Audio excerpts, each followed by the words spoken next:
नमस्कार दोस्तों, आज हम पढ़ने वाले हैं साधारण ब्याज के बारे में, जिसमें दर से दर निकालने वाले कॉन्सेप्ट पढ़ेंगे। तो साधारण ब्याज के बारे में थोड़ा हम बेसिक जानकारी देखते हैं। साधारण ब्याज का जो बेसिक फॉर्मूला होता है वह क्या होता है? मूलधन गुणे दर गुणे समय बटे 100।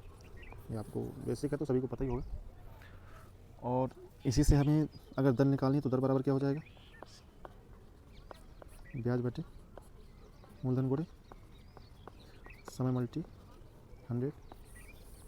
अगर हमें समय निकालना है तो ब्याज बटे मूलधन गुणे दर मल्टी 100 अपॉन जो गया। अगर हमें निकालना है मिश्रधन, मिश्रधन होता क्या है?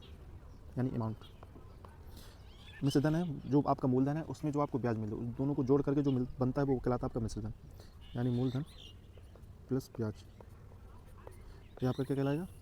मिश्रधन। ये कुछ बेसिक फॉर्मूले थे। तो चलिए, जो पहला क्वेश्चन दिया गया है कि 12 वर्ष में किसी राशि में प्राप्त साधारण ब्याज मूलधन के 3/5 के बराबर है, वार्षिक ब्याज की दर ज्ञात कीजिए।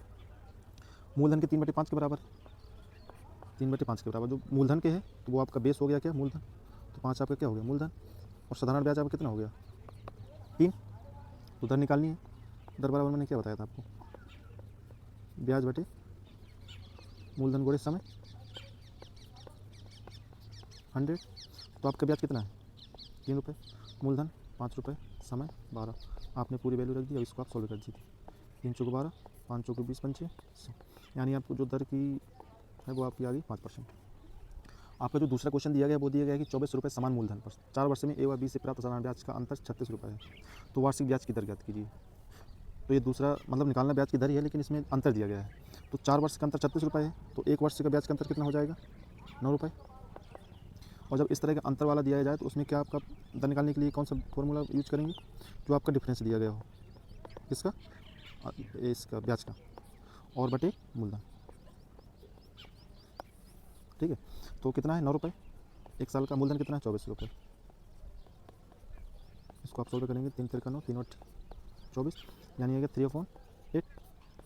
ठीक है। तो 1/8 की वैल्यू क्या होती है? हमें परसेंटेज निकालना है, तो इसकी वैल्यू होती है 12.5%। जब 1/8 की 12.5% है तो 3/8 की क्या हो जाएगी? 37.5%। यानी आपकी जो ब्याज की दर है वो कितनी आ गई? 37%। ठीक है। तो इस वीडियो को जितना हो सके उतना अपने दोस्तों के साथ शेयर करें, और दोस्तों से लाइक करने के लिए सब्सक्राइब करवाएं,